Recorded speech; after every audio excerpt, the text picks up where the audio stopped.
Welcome to Talking with Tech. My name is Chris Bouguet, and I'm here with Rachel Madel. What's going on, Rachel? Not much, Chris. Excited to be recording today. Yeah, so I guess today is for this banter that we're recording. We had started a conversation based on a question that was sent to us, and it was a two-part question. So we answered part one in the previous episode, but we didn't get to part two. I'm ready to dive in. Are you ready, Chris? I am. You got it for us? Yep. Okay. So the question is, I recently listened to your Talking with Tech Live from October. In it, you had a great discussion about using high-tech AAC systems consistently throughout a district. Similar to core boards, I'm intrigued by the idea of having one high-tech system that is used by most/all students in my district. But my gut has always told me that a student's individual needs trump all. We know that not one system works for every student, so we should perform a complete, objective evaluation for each student in need of a device. In the past, my district purchased the same app, Proloquo to Go, for each student with no exceptions. However, it was implemented poorly, and as a result, I have many students with a highly complex AAC system that they've never used. On the other hand, I have one particular classroom of 3 Proloquo to Go users who are getting support on their devices. They're using Proloquo beautifully, and it works so well because everyone in the classroom, students and staff, are familiar with the same program. I even brought in a loaner device that lives in the classroom so staff can continue practicing. In this case, Proloquo has been a great, consistent choice for everyone. My question is this: do you have strong feelings one way or the other to gravitate towards one universal program versus different programs chosen specifically for a student? I know this largely depends on the situation, but I would love to hear your thoughts. Chris, I feel like we have a lot of thoughts. I think we do, right? So if you're a longtime listener to this podcast, you probably know what we're going to say here, right? A way to digest this or analyze this or think about this is using a framework called MTSS, multi-tiered systems of support, right? And essentially what that means is you can take resources for large groups, large organizations, and you can put them into 3 buckets. The first bucket being tier 1, stuff that's available to everybody. Tier 2, stuff that's available to groups of people. And tier 3, an individual person might get this resource, right? And so when you think of AAC, where does that typically fit? Traditionally, it has fit in tier 3. It has been a unique thing that we've done for an individual, and that individual gets highly customized support around that thing, right? But when you look at technology in general, those buckets are not static. It moves. Typically, tier 3 resources over time become tier 1 resources. So an example there, for instance, is if you go back 15, 20 years, who were the first kids to get laptops at their seats? It was kids with disabilities. But now we're in one-to-one initiatives across the country and in multiple countries. If you look at who were the first people to use text-to-speech, speech to text, where you're recording your voice and it's typing it out for you. There were certain students and people with disabilities that were using that first, and now you probably use that today on your own phone. And we could go on and on with examples. So with AAC, thinking that it moves in that direction, we could give examples here right now. Let's give some. Emojis are an example of AAC. That, again, who was first using symbols to communicate? People who used AAC, but now many of us use emojis in our daily life. AAC has moved from a tier 3 support to certainly a tier 2, and in some places a tier 1. Think of the environmental core boards that are out there. In so many places, when I say environmental, I mean like the playground boards and things like that, or people who are making boards and they're putting them in the hallways. Teachers who have adopted AAC and use it to help with spelling and learning literacy. So it is moving in this direction. And so knowing that, we can embrace that notion and say, yeah, what if we do just make a choice as this is our tier 1 tool, knowing that just because we have a tier 1 tool doesn't mean that that catches everybody. There will certainly still be tweaks that need to be made or changes or certain students that's not right for. In the same way, as a perfect example there, if I use Chromebooks as an example, everybody in our district gets a Chromebook. but we have some students with a visual impairment that Chromebook doesn't work for. We needed a larger screen or slightly different size or whatever, right? So no one's saying that, oh, well, I guess we have to do an evaluation for each individual kid to see what they need. Now, everybody gets a Chromebook and then we tweak from there. So the same notion with AAC. Everybody gets X and then we tweak from there. Yeah, and we've talked about this before, but we have a finite amount of energy, right, and time. And so part of what we hear is that kids are sitting on wait lists waiting for AAC assessments in order to get the technology they need to support communication. So, for me, it really seems like a shift in the allocation of resources, in the sense that we're now allocating the time we would have spent on an individualized assessment and assessment report, and we're shifting that to actually the implementation phase of AAC, which is where we know AAC fails, right? Is not implementing it correctly. We can have the best device in the world, but if it's not being implemented, then it is no use to us, or especially the student. So it just feels like this is a natural kind of progression in the way that our field is moving towards, just figuring out how to allocate our resources in the best, most efficient way possible. And the reality is this is already happening, right? Like, clinicians already are using the system they have the most familiarity with most of the time. And assuming it's a system that's robust, I don't see that there's the big problem with that, right? Like, I think it's like, use what you know, and if there's something that happens that you need to tweak or adjust or find something different, then do it. Yeah, the perfect system that nobody uses is not the perfect system, right? So let's quantify something there, Rachel, that you said, because I think it's really an interesting point. What the person wrote in the question is, I have one particular classroom with 3 ProLoquo users who are getting support on their devices. So let's just take those 3 users for a second. Let's just ballpark it at 10 hours to do an assessment, right? By the time you get the referral, read it through, go out and observe a student, talk to all the people involved, then have some sort of decision, then write it up, then come back to a meeting to decide. I've got 7 fingers up in what I just counted there. Let's ballpark that at somewhere between 7 to 10 hours worth of time, right? Well, let's just say it's 10, okay? Or let's go conservative. Let's say it's 7, right? 7 hour, an hour for each one of those. Now do that times 3. That's 21 hours you've spent doing 3 assessments. Or, to your point about resources, we could spend that 21 hours teaching more about aided language stimulation, literacy strategies, descriptive teaching, all the different strategies that we've been talking about on this podcast for years and years and years. We could be teaching people those and spending that 21 hours developing professional learning experiences around those, or coaching people on those strategies. But if you keep spending all your time on assessments, then you won't have that time to spend on the part that really fails, right? Something that is coming up for me, Chris, it reminds me of the Carly Hines episode, which I love that episode. Go back and listen to it if you haven't listened to it. So Carly Hines is a teacher in the UK who does a lot of work with AAC. And I've mentioned this a few times on the podcast because it was something that was so powerful for me, yet so simple. And she said, speech language pathologists come into the classroom with a specific strategy and a specific idea for a specific student.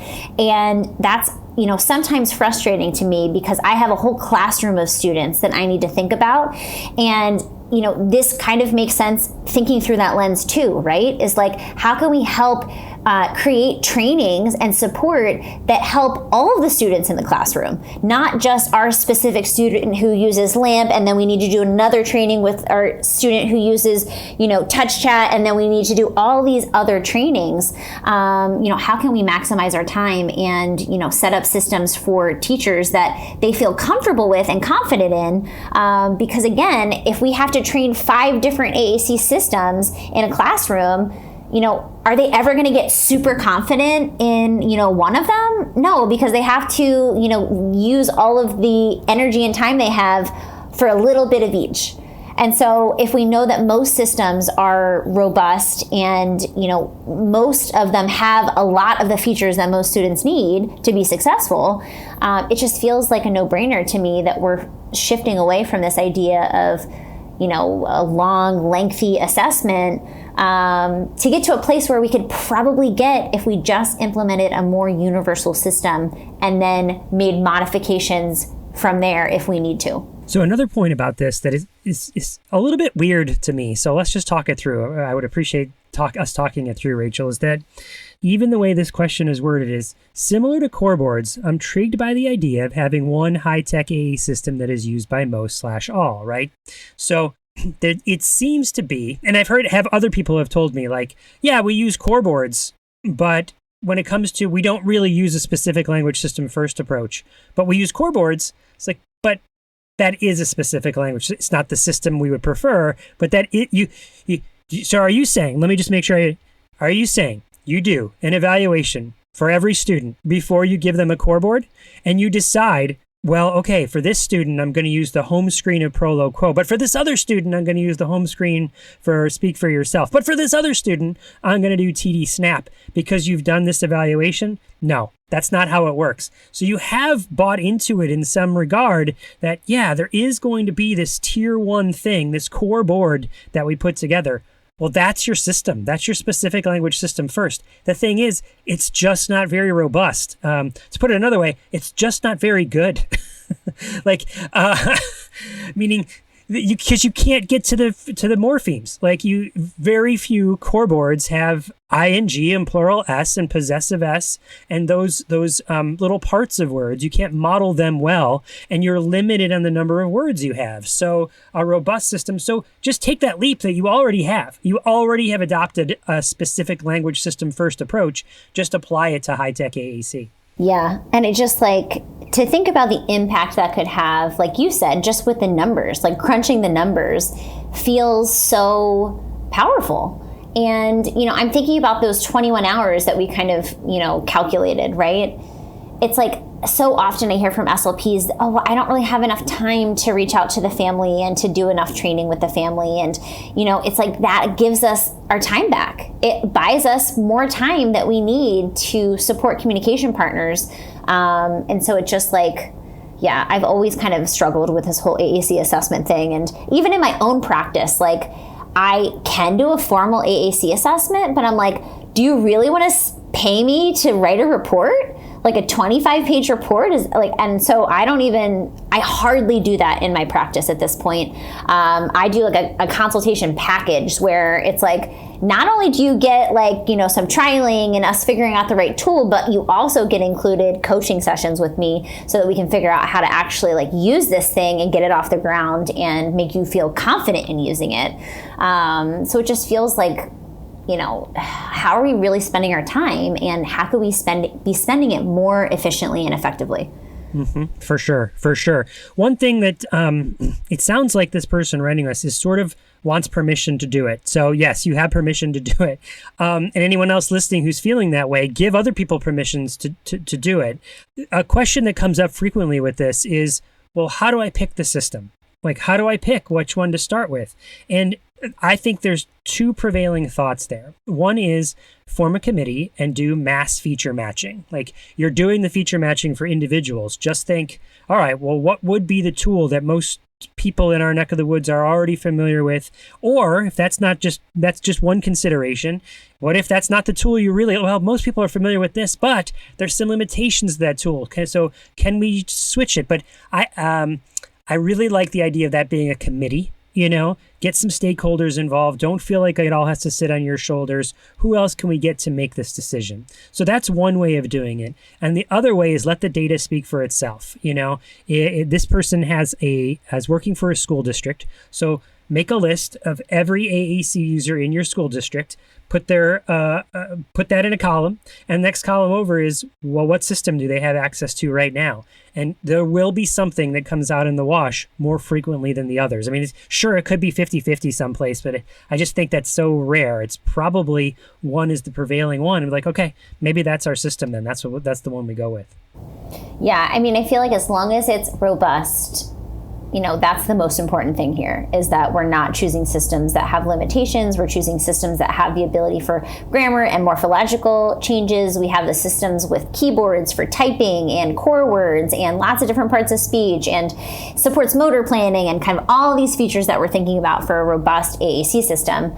But then it's just like so many of these systems are so similar, especially over time, Chris. I just keep seeing them get even more similar to each other. Yeah, agreed. Because everyone's trying to compete and saying, well, if this has that, then we have to have that as well. And if people are finding it useful, I guess the last point maybe I'd like to make about this, and it's sort of something you touched on, Rachel, is this the idea of building a culture around it, right? So that it's not just targeting that student that needs AAC. That's just a tool in the environment that anyone could use, right? And I feel like a hidden benefit there that people don't think about is the turnover rate. People, you've heard me say it a billion times, Rachel, the Great Resignation is real. It was really bad before the pandemic, and it's gotten worse in special education and in education in general since the pandemic. So what tends to happen is someone might have multiple speech therapists, multiple teachers that are attempting to teach them language using AAC. You might find one person that is really awesome at it, and then others that are not. So something this specific language system first approach could help with is that we now have more time to build the skills across the spectrum here, from preschool, early intervention through high school, and build everyone's skills up, because we're not spending a lot of time teaching a bunch of different apps and what they all mean. We're spending time teaching how to teach language, which might give people, certainly we felt it, I can speak for teachers that I've worked with, they feel more confident in their job, so they stay longer, Like, I know what I'm doing here. I don't feel like I'm just, spinning my wheels, and feeling guilty that I don't know what I'm doing. Like, I know I'm supposed to be implementing this thing, but I don't know how to implement this thing. And no one's coming because they don't have time to teach me how to do it. And that's only one part of my job. So, this feels not great, going to work every day, not feeling secure about what I need to do. So that just adds to the burden that pushes people out the door faster. But now flip that. Oh man, I know what I'm supposed to do. Okay, I'm supposed to go slow, and I'm going to model. Maybe I went a little too fast there. Okay, I'm going to talk about what I'm doing, and I'm just going to model using words that I read. Oh, this is a fringe vocabulary word. I'm going to use the keyboard for this, Suddenly, because I have those skills, I feel confident every day. And suddenly there's wins that you have, like, oh my gosh, the student did blah, blah, blah today. I saw it, and you come home and you tell your significant other about the experience you had, and you have this great win, this great feeling of progress that you've made that keeps you coming back the next day. You got the hole in one. I got to go back and get on the golf course again. No, completely agree. And it's like, how can we make small changes over time that add up to big change? And those small changes can really make a huge impact in how you feel as an educator and the work that you're doing. And so that's where obviously that element of coaching comes in, and having a good coach to help support you. But that's what we can do for our teachers and for our paraprofessionals and, our families that we're working with. But we can't do that if we don't have enough time. So I feel like it keeps circling back to, how are we spending our time, and are we spending it wisely? Yeah. Just imagine the psyche of that teacher is like, okay, all right, I've learned Prolo, what? Another kit has what? TD Snap now? I got to learn, it's another app I have to learn? Or, yeah, modeling. I got it. Okay, good. Oh, I got another app now? It's TD Snap, and I don't know where... I just got to find where the words are? Because I know how to model. I know how to do that well, Like, now it's just finding the words on a different tool, When a different tool is decided to be necessary, meaning it's a tier 3 tool rather than a tier 1 tool. Love it, Chris. So excited that this Patreon member asked that question, so we had another opportunity to talk through it with everybody. We would love to know your thoughts. Always feel free to send us an email at talkingwithtech@gmail.com. And please join our Patreon if you're excited for this podcast and you want even more great content. Patreon.com/talkingwithtech is where you can sign up. That Patreon helps support this podcast. We could not do what we do without our amazing Patreon members giving financial contributions to us each month. And we put lots of awesome content in there, Chris, where people can see behind the scenes interviews, and we share things on our Patreon that we don't share anywhere else. So we would love for you to join us on Patreon if you're interested. And also, while I'm asking for things, we're trying to get more reviews on iTunes, Chris. Please go to iTunes, leave us a review. If you like this podcast, it helps other people find the podcast, which Chris and I are really passionate about sharing all of the information that we've learned over the years about AAC and staying kind of on the cutting edge of what's happening in our field. We want to teach more people about AAC. So you can be a part of that by going to iTunes, leaving us a review. It helps more people find this podcast. So let me tell you about the interview today. Today's the interview is with somebody named Stacy, and Stacy reached out to me because she was new in her position working as a assistive technology person. You know how I like to say an inclusive design person. So she new role, needed some advice on how to get started and where to go. And I said, hey, we want to record it and put it on the podcast? And she was like, do it. So this is my interview with Stacey Maijala.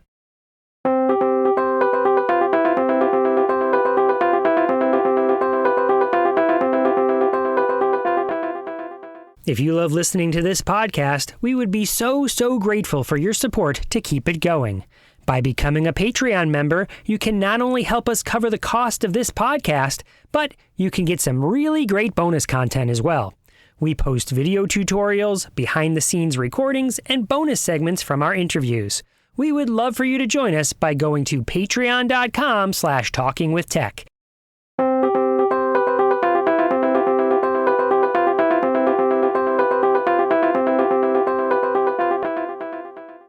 So, hi, Stacy. I'm Chris. Hi, Chris. Nice to meet you. Stacy, how do you say your last name? Maijala. Maijala. All right, Stacey Maijala.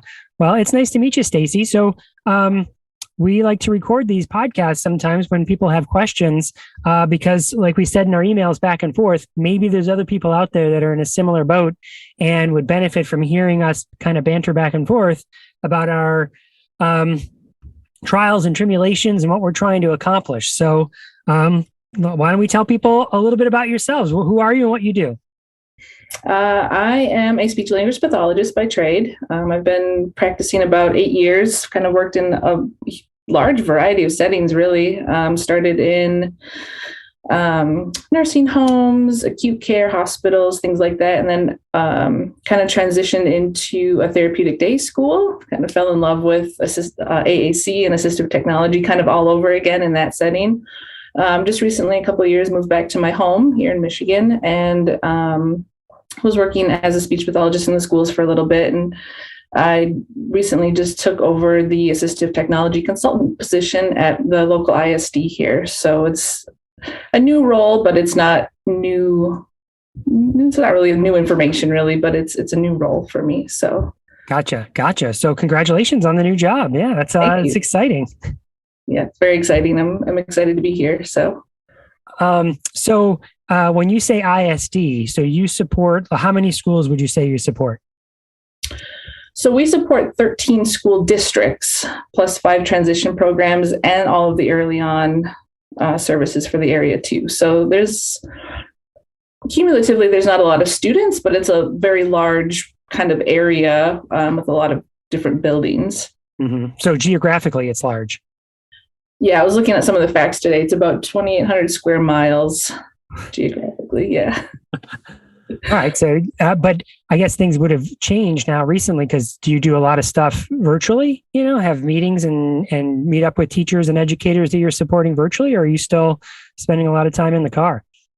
So I just started this job November 1st. So I'm still pretty new to it. I'm still trying to get into all of the buildings. So some of them are having me come in person. Some of them have been virtual. With the holidays, I haven't been able to get into all the buildings yet, but I'm hoping after the new year, schedules won't be as crazy and we can meet with everybody. But some of the ones that are a little bit further out, I will try to do some more virtual stuff versus, spending hours in the car. So. And maybe just to clarify this, so it's a new position for you, but is it a new position or was it just created here in November and you took it, or was it someone left and you're taking over?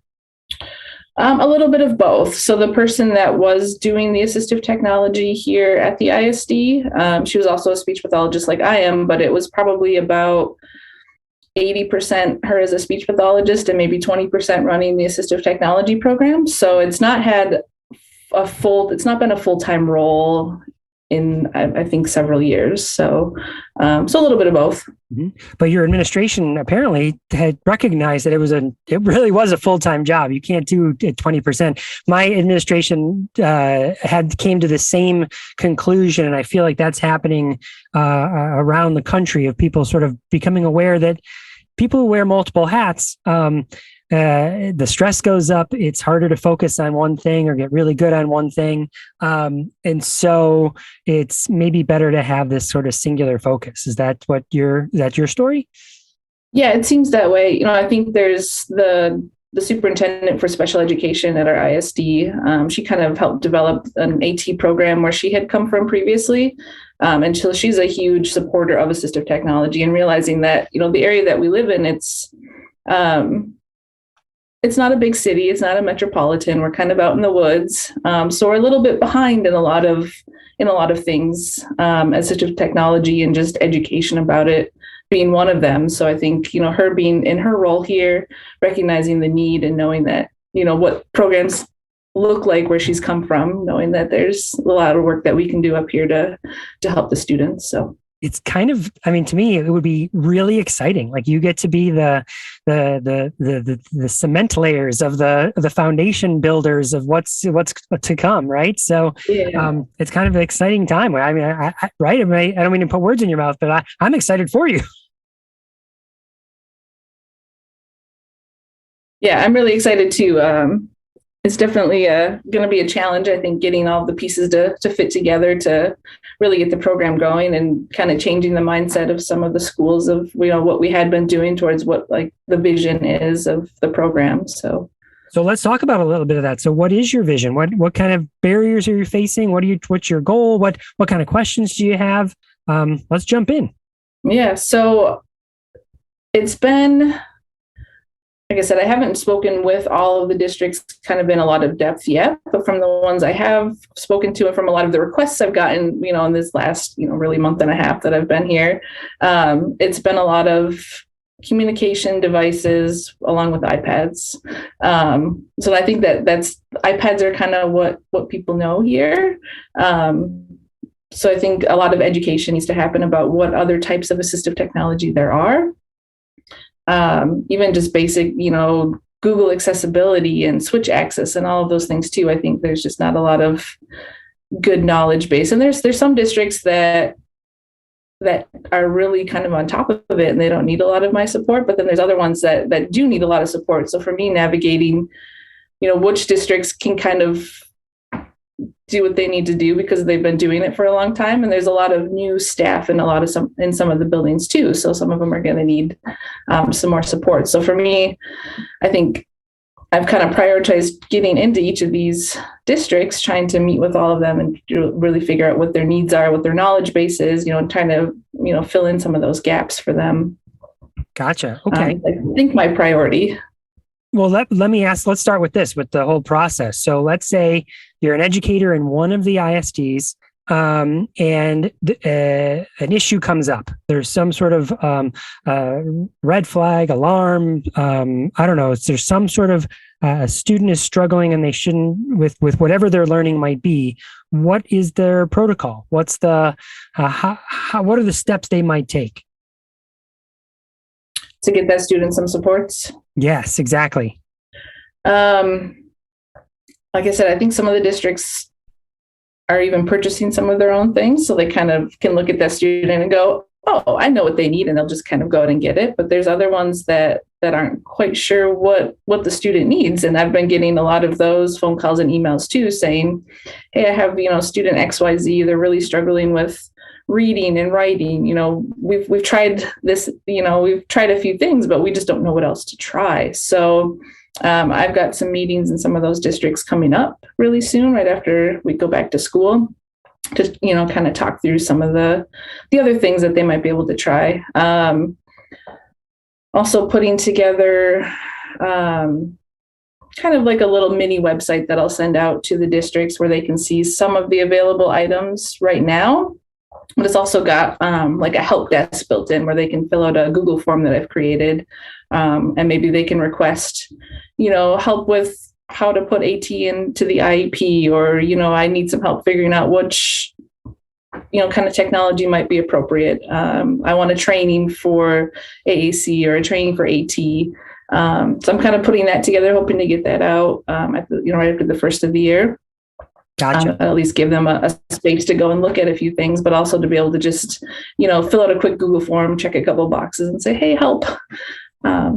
Well, and that will provide you with data about how many requests have come in, of what types, right? You'll be able to give something that you can analyze then to say, okay, there's trends here. I'm finding that I'm getting a lot of literacy questions. So maybe I spend my time building literacy supports in upcoming years, or however the data shakes out, man, there's a lot of stuff that they didn't know they have available to them already. If they had just looked here instead, I could be pointing them to available resources as opposed to coming to me to get these resources, right?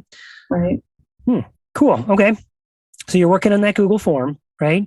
And that'll be like their first, that's how they'll reach out to you, is that they'll know to use this Google form, and that'll alert you to reach out to them and say, hey, I got your request. Ideally, yes. Otherwise, emails get buried and things like that. And I just felt like maybe that was the best, just because we have so many different people from so many different places that might be, trying to get a hold of me. My phone number will be attached to that as well too, so they could always leave a voice message. But I think filling out the form, like you said, then that also gives you some data to say, people really need help with researching AT devices, or they really need help with, these trainings or whatnot. So right now too, the program years and years ago used to be a loan closet. And I think in the last couple of years, it's turned more into like a purchaser of AT devices, but we really want to go back to that loan closet model. So trying to figure out, how to pitch that back to the districts, because then that kind of puts more financial burden potentially on some of these districts. Several of them are pretty small. They might have, less than 50 students in K through 12. So trying to put some of that stuff on them might be a little bit more difficult than the ones that have, 3,000 students in their districts. So I think we're trying to navigate through some of that, and also, thinking about looking at what we have now. A lot of the stuff is outdated. I did end up having to throw a lot of stuff away when I cleaned out the office here, trying to figure out what we should buy, how many of them, and kind of what that's going to look like too. So I definitely have a lot more questions than answers coming into this. So when you say have some sort of like a lending library or a loan, would the idea be that a team has met and they've decided, we really think the student might need X, but we don't want to commit to buying X, so we want to contact you. And that sounds like a really good use of this service, right? And of your time. The question is, how do they land on what they want to try first? Because I find that is one of the tricky things for a lot of teams, is like, I don't know, we like kind of like going to Costco and looking at all the stuff and be like, maybe I want that, maybe I want that, maybe I want that, like, is there a process you can help them through so that they come down to, no, this is the thing, we want to try this, Yeah, that's also kind of the plan that's in the works too. I'm working with our technology team here at the ISD. Our plan is to put together a website that's similar to like a library lend out system, where you would maybe have different categories of AT, low vision or AAC or hearing equipment. And then, they can search in those areas, have a little picture of what the device might be that we have, a little description of what it does. And then they can know, okay, we have 3 of them. 2 of them are checked out. There's 1 available. And then the whole check-in process would be through that website. So that's kind of the plan. I know it's going to take a while to get to that point, just kind of building that from the ground up. But that would be the plan. But then also offering, myself as to be part of that, that IEP or that read process as we think about assistive technology considerations. We're kind of rewording some of the forms that they were using a little bit too, as you think about just the different devices that are out there and what really not so much looking at the tool, but looking more at what the student needs to accomplish and then kind of coming to that tool conclusion afterwards. So trying to change that mindset a little bit too, to just not think like, oh, I need an iPad. Well, maybe you need an iPad, but maybe you don't. Mm-hmm. So I think that's where a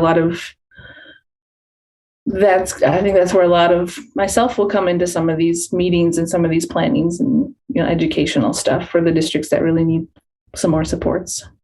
You used an acronym there that I'm not familiar with, and maybe something you do locally. Sure. What's a READ? What does READ mean? The determination of eligibility. So just that the form that gets filled out and signed by parents to allow us to do any kind of formalized testing or talking about their student. That might be a Michigan thing. I'm not sure. That's just that's what you call it. Yeah. But so that would be for eligibility, whether someone is eligible to receive special education services or not. And then when it comes to additional technology or other strategies using technology, that's you're working with people who are already identified as students with disabilities. Is that fair or not really? Could you work with anybody?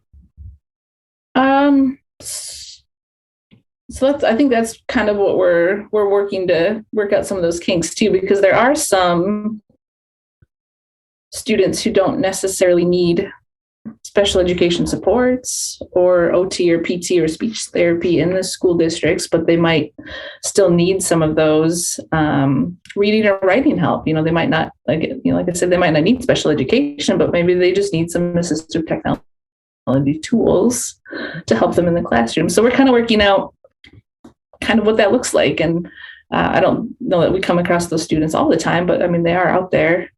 Uh-huh. So this might be helpful. I'm gonna make a suggestion if that's okay. Sure. Yeah, please do. Something that I've been challenging myself to really think about for the last several years now has been, when do I use the term assistive technology? Like, what makes technology assistive versus just technology? Isn't it a little bit redundant in that, Zoom right now, we have this, we could be using a phone call, right? But we're using this. So it's assisting us in facilitating this conversation, right? So when do you use assistive? And there's a federal definition, right? I know you know this, but just for people listening, there's a federal definition, but it's only once you've crossed the threshold of either being 504 or being a student identified as a disability. What I just heard you say is but there's students out there that could use technology that wouldn't necessarily be identified as a student with a disability or as having a 504. And wouldn't I want to help them too? Wouldn't we all want to help them too and make that technology available to them? And so one thing I'm really conscientious about is using that term assistive technology. Why not just call it technology, or why not call it inclusive technology or something like that? If you absolutely needed an adjective, why not just call it tech? And then the second thing there is, and this will be something I think it needs to be teased out, but it seems to be a term many educators are aware of now, and that is MTSS, a multi-tiered systems of support. So what I mean by that is, again, for people who might not know, when you think of MTSS, it's just a way of organizing your resources. So, I say just a way, but I'm sure MTSS will be, it's way more than that, Chris. But if you're brand new to it, it's a triangle, right? And at the base of the triangle is tier 1 supports that are available to everybody. And I wonder if that's not something even your Google form couldn't lead people to. Like, if they select reading as a primary issue that they need help with, that the Google form has the ability to do an if then. So if this selected, then take you down this path, as if you selected math, then it takes you down this path. And there could be some suggestions, some sort of basic starter tier 1, bottom of the triangle, available to everybody resources that people try that a lot of teachers or many teachers weren't even aware of. Oh, I didn't even think to try that. And then, of course, tier 2 would be stuff that it would be individual groups, and tier 3 would be for individual students. And it's sort of goes in that triangle. You think of it in that way, like, as an educator, I want to try and provide things as much as possible to everybody, but then there might be some students that a small selective group would use this resource. And then what's an individualized group? What can I use there? That would be tier 3. I often think like braille is tier 2 and tier 3, Right. How does that resonate with you? What are you thinking? No, that's a really good point. And we do use MTSS in the schools here. That's something that we talk about and that we're familiar with here. But that's a good point, because I think sometimes there are different educators that are maybe quick to want to jump into those tier 2 and tier 3 supports and forget that there's different things that they can use in the classroom first. So yeah, trying to figure out how to include that as part of just the general knowledge, I guess, too. I'd even thought about doing like a monthly tech tip or something that I sent out, even just something as basic as like a Chrome accessibility add-on or something that teachers could use. And that might maybe kind of cover some of those tier 1 classroom supports. Well, I love where your head's at. We created the exact same thing in my school district. It's we call it the Inclusive Design with Technology blog, and awesome. It's a blog, and it comes out every Friday, sometime in the morning. Usually that varies, but it's usually Friday mornings. And it's just that it's tier 1 supports. Or strategies to use other supports, but usually it's tier 1 supports. Just this, it's available to anyone in the community, and the blog it's public, right? So anyone can access that, because that's, again, trying to get parents involved, and the community in general involved. So I love that idea of like a weekly resource, or even if you couldn't pull off weekly, start off with monthly, could I do a tech tip? I think that makes a lot of sense with here's something that's universally available.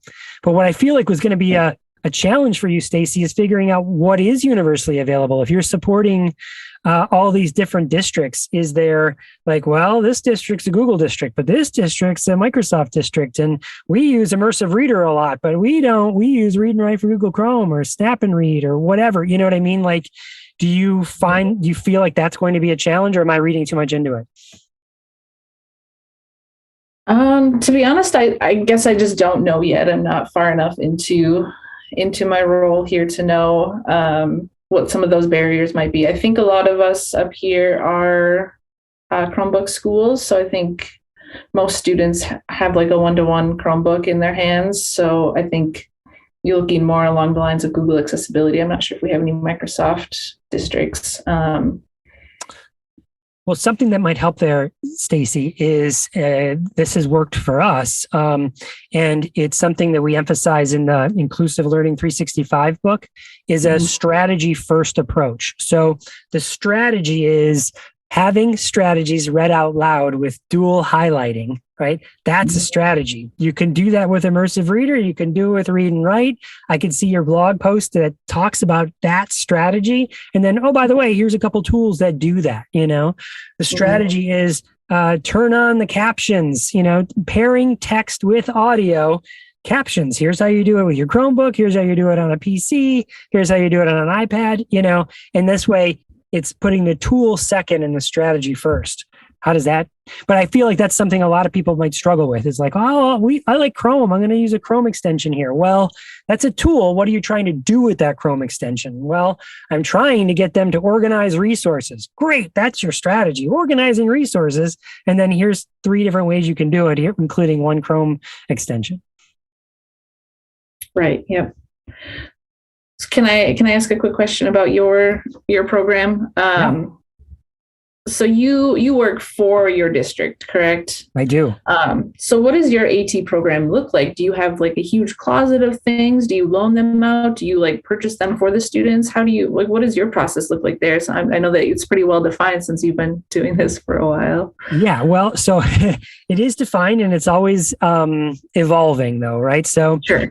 So there's a couple differences to what you're facing and what we face. So Right. yes, we are both supporting a large geographic district or a large geographic area, but I'm supporting one district where you're supporting many. So we have certain tools that we have moved over the years. So started out as tier 3 and they moved to become tier 1. So for instance, Read and Write for Google Chrome is an extension that we use across our district, and it is a tier 1, meaning it's not just for students with disabilities. Anybody can access that tool. We do have to the lending library sort of thing. We've for years we've sort of hesitated in having some sort of a lending library, except for some very specific tier 3 tools, like switch adapted toys, for instance. Like we didn't want for individual classrooms to buy switch adapted toys, because then you have a kid that is using the same walking pig for years and years and years. What we'd much rather do is have a switch adapted toy library, and you get it for a month and then you got to return it. And then we'll send you out the walking bear. You know what I mean? Or we'll send you out you can have a request. Long story short there, that actually got shelved, and we were hoping to bring it back in future years. But that's what the vision would be, is to have some sort of lending library for tier 3 resources that are used temporarily. Where we focus a lot of our time is in that facilitation process of selection, so that it isn't, oh, I want to try this and I want to try that. Ooh, when it, like, specific to AAC, right? We really highly shy away from, I don't know, I want to try Prolo Quo. I don't know, I want to try LAMP, or I've used LAMP before, I want to use LAMP again. Okay, well, that's good, and that's a solid thing, but we would prefer that it's a team approach, not one person making a decision.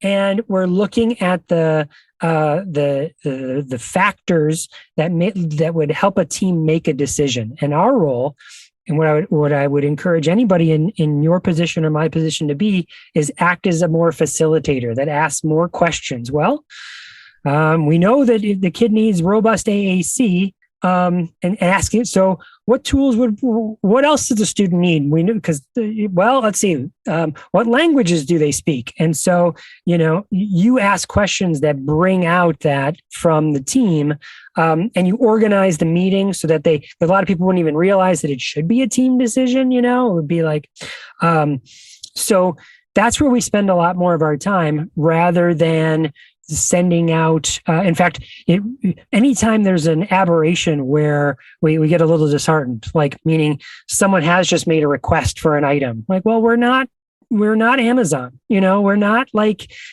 we're the people that you call to help you figure out what you want to buy from Amazon. We're not Amazon, and anytime that goes astray, we're always like, how can we minimize those occurrences where that happens?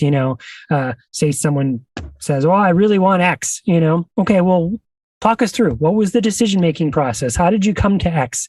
Well, I used this in my previous district. Okay, well, that's not a good enough decision. Let's talk about, like, what's the speech therapist thinking? What's the teacher thinking? What's the, how can we pull that meeting together to get, what do the parents think? What is the whole perspective from all the stakeholders? What does the student themselves think? And have that collaborative decision-making process. So that was a long-winded answer, but how does that sound? What kind of follow-up questions might you have? No, that's really helpful. I like the "we're not Amazon" quote too. I might have to start using that. I felt like when I started, we were maybe the iPad candy store, but I like Amazon also. So when you're in these meetings, are you using like the SET framework? Is there a certain, tool, paperwork that you're filling out as you're going through these, or are you just kind of asking questions? And Yeah, so we are. So we call that process a resource consideration guide. And again, very specifically, we called it resource consideration, not assistive technology consideration. Again, very specifically, because why not for anybody? We're looking at just resources that you might need. And the way we built that guide, I had yet to have permission to like share it widely outside the district, Sure. but I'll tell you exactly how we developed it, because you might want to develop your own that's similar. Is we took the SET framework, right? So, and we meshed it with the WADI, the Wisconsin Assistive Technology Initiative. So we took those two things and we said, okay, let's lead people through a discussion about the student and the environment. And then if for some people, that was enough. Like we can land on some sort of things we want to try just by using the SET framework. But at any point, if we felt like we needed to dig deeper in one specific area, then we lean on our morphed version of the WADI. So those would be two tools I think would be really imperative to start with for you to say, yeah, okay, what would our version and what would our form of the SET framework look like? So I can have a consistent conversation with all the teams I'm facilitating. You know what? It seems like we're really struggling here with what the AAC tool should be. Let's dig into the communication portion of the WADI and ask some more specific questions there. There was certain, like I work with a whole team of 10 other people, right? So there was certain, you can imagine trying to get everyone to agree on something. When we looked at the WADI, there were certain aspects of it. We were like, well, we would like to change the wording here. We could change that. In our neck of the woods, it makes more sense to ask it this way. So we spent a considerable amount of time reworking ours to have our own resource consideration guide version. And I would suggest you do the same thing. If you had any opportunity to pull stakeholders together and work through that, like, okay, here's Stacy's version 1 that I gave my rough draft, but how about you guys come together and let's look at this together? A speech therapist, an OT that I could pull together, and let's wordsmith it. What doesn't make sense here, Because the eventual idea would be that they wouldn't even need you, Stacy, right? Imagine you support a team using this resource consideration guide that you developed, and you do it once, you do it twice, and now the assistant principal or the special ed designee or the instructional facilitator who works in technology, whoever's participating in these meetings where you're the facilitator, you could pass that baton over and be like, hey, next time, why don't you just use this form yourself and you could be the facilitator? I'll be there. I'll back up. But why don't you try it, speech therapist, to kind of empower them to be the facilitator of that in their own ISD, or I guess in their own school district. Right.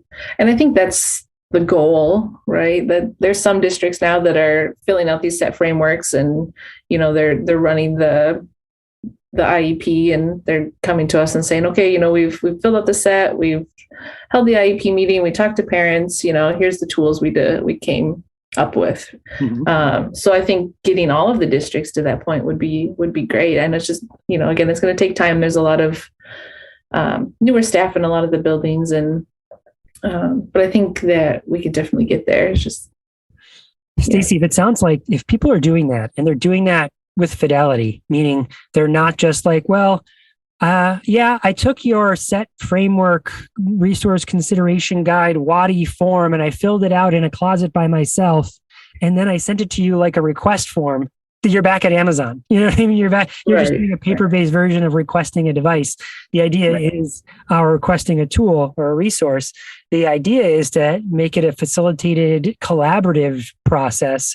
So I feel like that if people are doing that with fidelity, you have some champions there that you could use. Hey, do you mind if I come to one of your next meetings and record it? And I can take little aspects of it. Maybe I can make a little mini course of like, here's 5 minutes of how we set up the meeting, and here's 10 minutes of who the players should be. And here's a little, and these future districts that you're working to build with, you could use the champions of the ones that are doing it well as your professional learning people, That's a great idea. Yeah. I guess a lot of things I haven't thought of, but that's a great idea. Yeah. That's why we're meeting.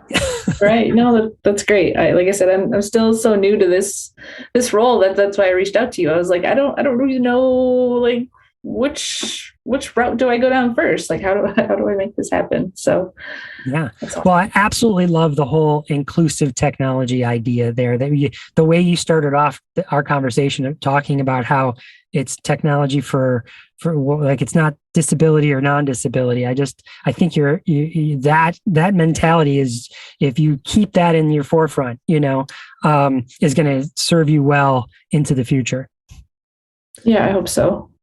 What other questions might you have? So I know we talked a little bit about myself hoping to, build this website of tools that we have. Do you have that for your districts? Is there like a website that they can browse on to look at different things? Or I know you said maybe you had done like a tier 3 checkout process at one time, but how do the people in your district know what's available and how to access them? Right. At this point, we don't. And that's intentional. Like I said, when we did have a lending library, it was specifically for tier 3 things. And when I say tier 3 things, it was temporary tier 3 things. So here's a kit you could use for a while, but you don't keep it. It was always meant to be temporary.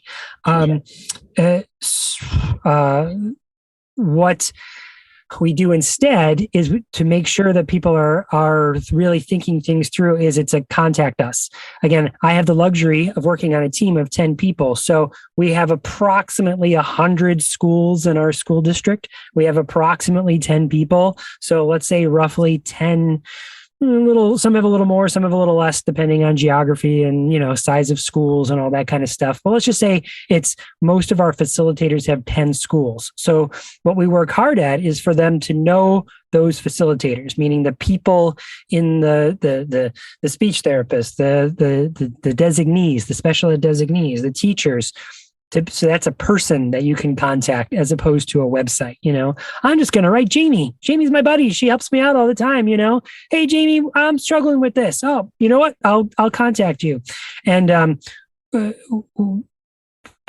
again, if we were going to create some sort of lending library, it would be specific to a tier 3 temporary thing, not even like, so when it comes to AAC, we wouldn't necessarily have a loan library of like Lamp Words for Life. We want to try Lamp Words for Life. We want to be part of that discussion right now, anyway, for now, to ensure that it was a collaborative decision, So when you think about, what I've talked about, us doing that more of a lending library, do you have any thoughts or suggestions about how we could do that it would be successful? I do think my first thought would be start with some of those Switch toys or start with kits. So one of my longtime colleagues, Judy Schoonover, had this idea years ago. Her and collaboratively with the team, we've shaped it. But her idea was, what if we put like core vocabulary resources together in buckets, or in shoe boxes, right? So imagine a box that has the word go on it, a box that has the word stop, stop and go boxes, up and down boxes, in and out boxes, right? You check out the box, you keep it for a while to do this, experiences for a week or two where you're teaching those words, and what goes in the box is some strategies for how to teach up and go, or up and down, or in and out, or whatever that might be. A book that goes along with it, here's that you could read. So, but then you turn that back in, because now you're not just teaching stop and go for your entire year. I mean, sure, you're going to reinforce that, but that's a focused experience that you're having for a week or so. And then you're moving on to the next set of core vocabulary words. So you're kind of always flipping those. Something like that makes more sense to me than let's check out this iPad to see if a kid might use Lamp Words for Life, because there's so many, or Proloquo or Speak for Yourself, whatever tool, right? I'm just throwing that out there as one example of a tool, because I would much rather, there's too many variables that go into making that decision to say, well, we tried it for a week, like, well, what do you mean you tried it for like 2 weeks, 3 weeks? So that we could go on and on with the number of variables that people have to wrestle with. I would much rather that be that okay, let's think about all the necessary things of what features a student might need, then decide, yes, we think it should be X.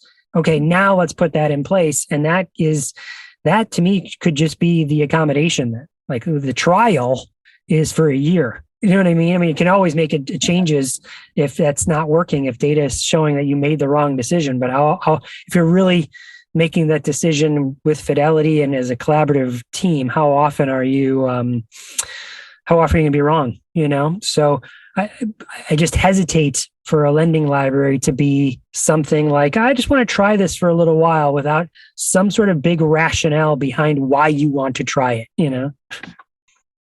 No, that makes a lot of sense. And I think a lot of the school districts here have kind of adopted the SNAP Plus Core. And that's just kind of what they knew. So that was what they asked for. So I would say probably about 90% of the iPads we have checked out, which there's not a whole lot of them. I mean, there's, less than 100.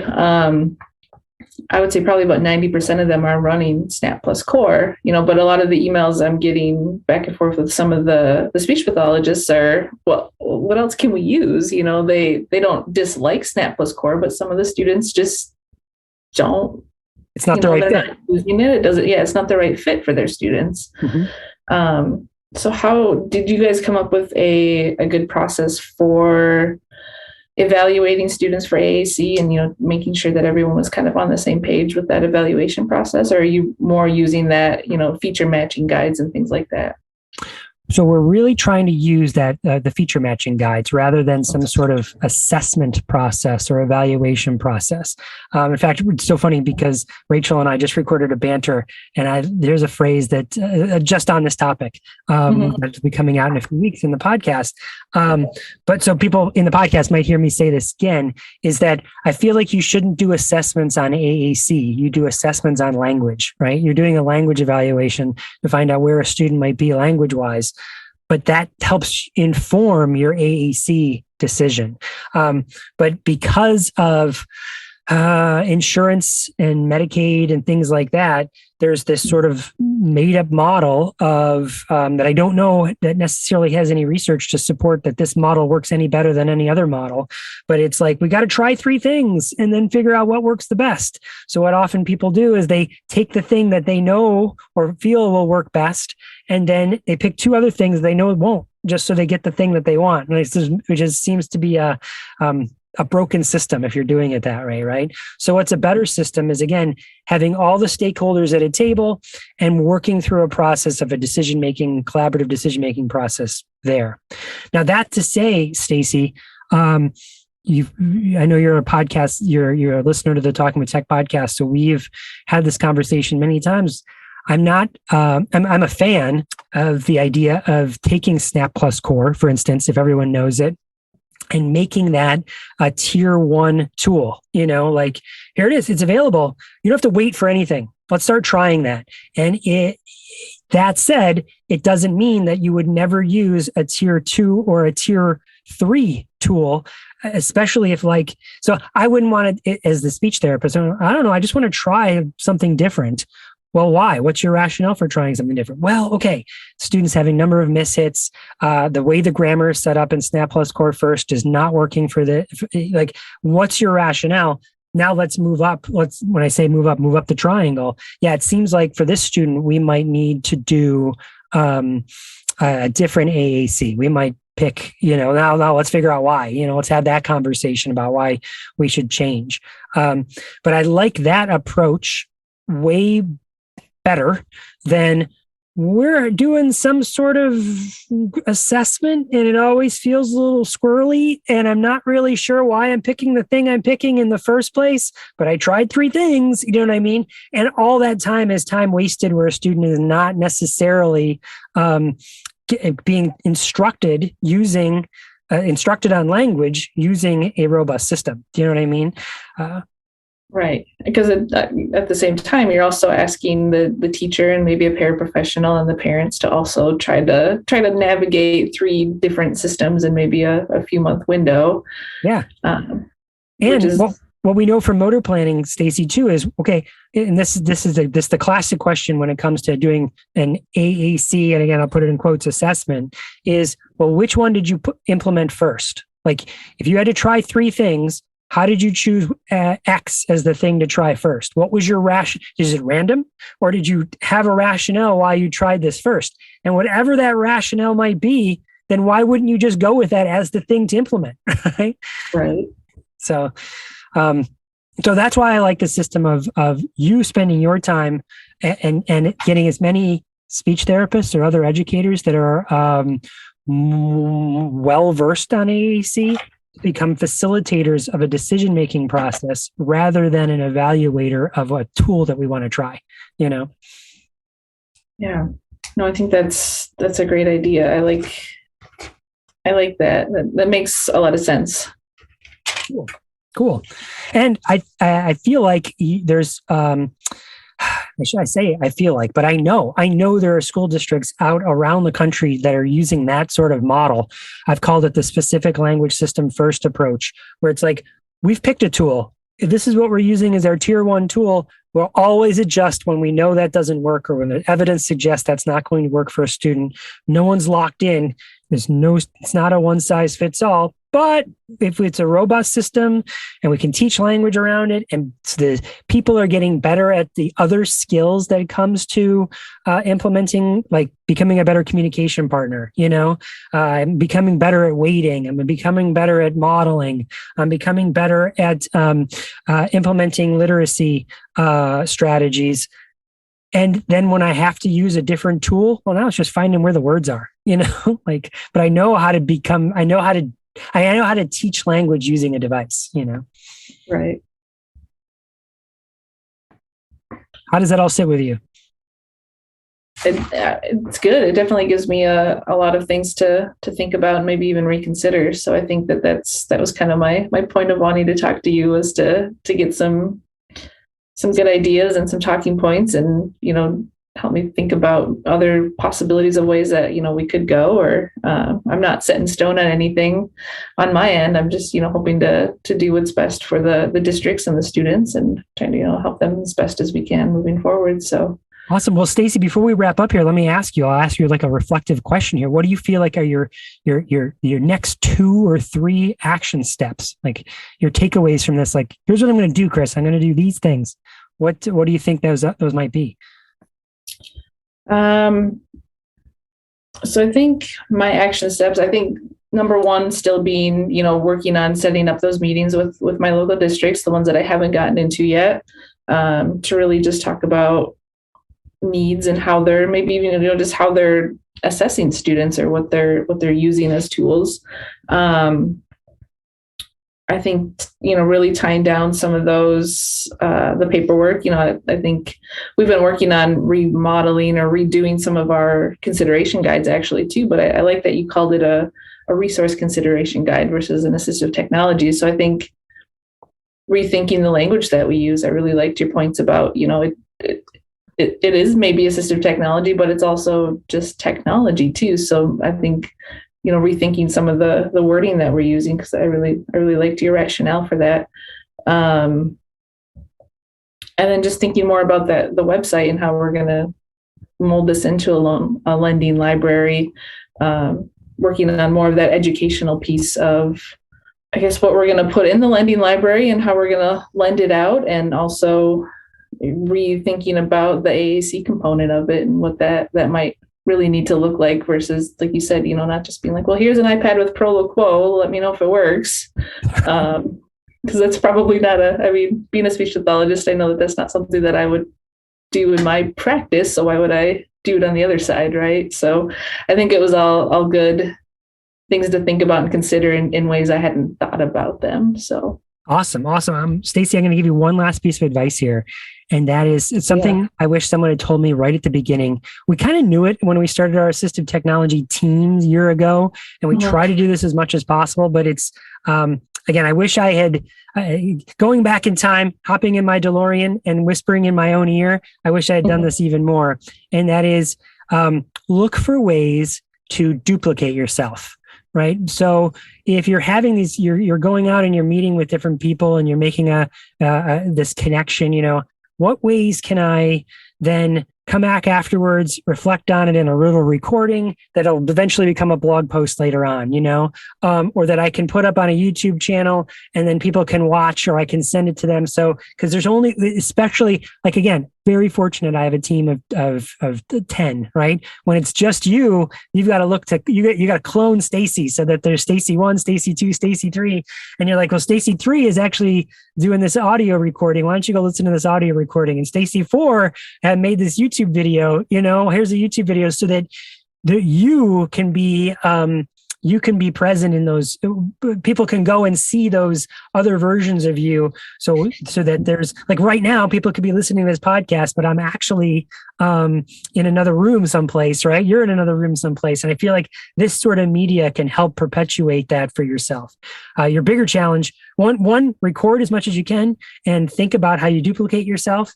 And then 2 is keep it organized for yourself. How am I going to think through an organization way of, like, so that you can reuse that stuff, because you'll collect it all and it'll be like, oh, where is it? It's sitting in a Google Drive someplace, Is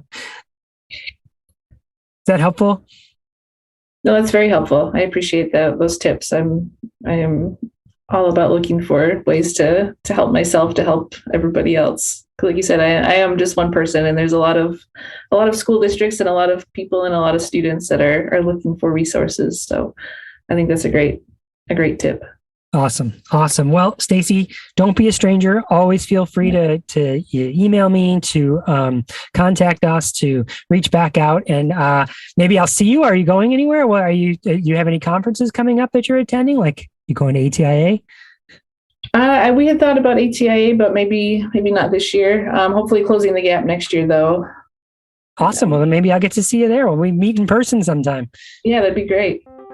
Awesome. Well, thank you so much, Stacy. Thank you.